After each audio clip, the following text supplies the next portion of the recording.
Hey friends, back with an update. It's been a little while. I was actually hoping to do these monthly. That hasn't quite happened. But these days I'm in Canada, in my hometown of Saskatoon, Saskatchewan.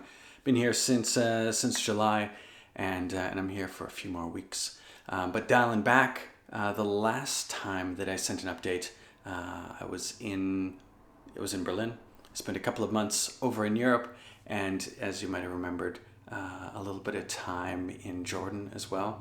I'll get to that part.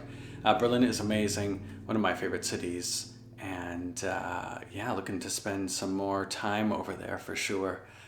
After I left Europe, I went to the World Domination Summit. This is my 8th year going there. It's a week-long event in Portland, Oregon. One of my favorite weeks of the entire year. Super amazing. A lot of really incredible people who really care about the work that they do come there every year. And then a lineup of speakers, not unlike a TED Talk sort of thing.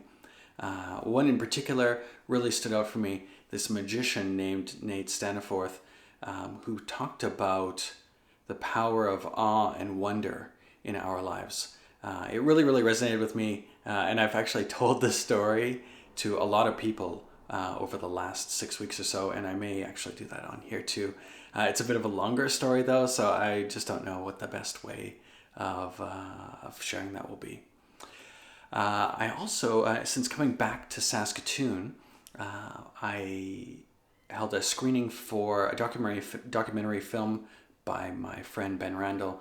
This is a film I played a small role in production of since the beginning of the story 6 years ago.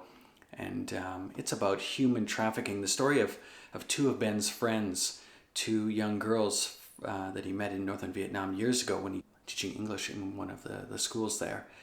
And they went missing, and as it turns out, they were kidnapped, taken to China, and sold as brides. Ben went to China to try to find them, and this film is the story of that. It's really, really incredible. The distribution is just being worked out now, but if you're in Saskatoon, although I did a screening last month that was really amazing, I'm actually thinking about doing another one in early October. If you happen to be around Saskatoon and that's of interest to you, please let me know. So that'll be awesome.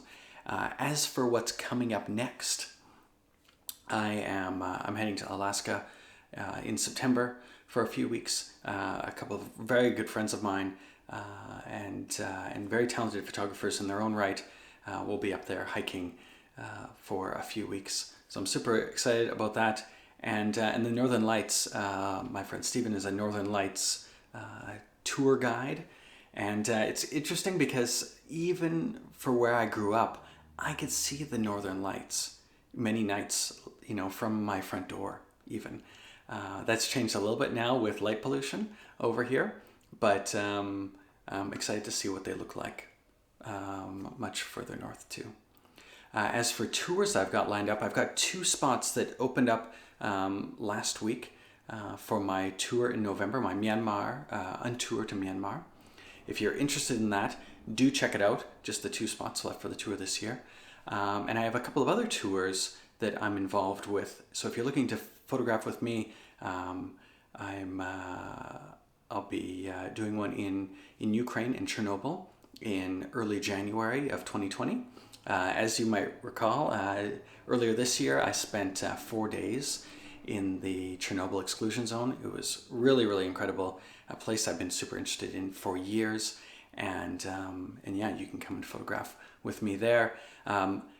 Dialing back to the Jordan trip that I had earlier this year, I've taken several trips to Jordan over the years. I love it there so much. Food, photography, just so many really incredible sites. And my tour in April of next year will be launching soon, so keep an eye out for that. And I'm working on some other cool things, including a couple of blog posts, one about how I do my month and year-end reviews. I did a little reach out about that on Instagram, and some people were excited to read more about the how and the why I do that. And one about this particular religious kind of ceremony or festival. These are the wrong words. Called called Ashura that I witnessed in Iran a few years ago. So keep an eye out for those. If you have any questions in the meantime, please don't hesitate to reach out, and look forward to chatting soon.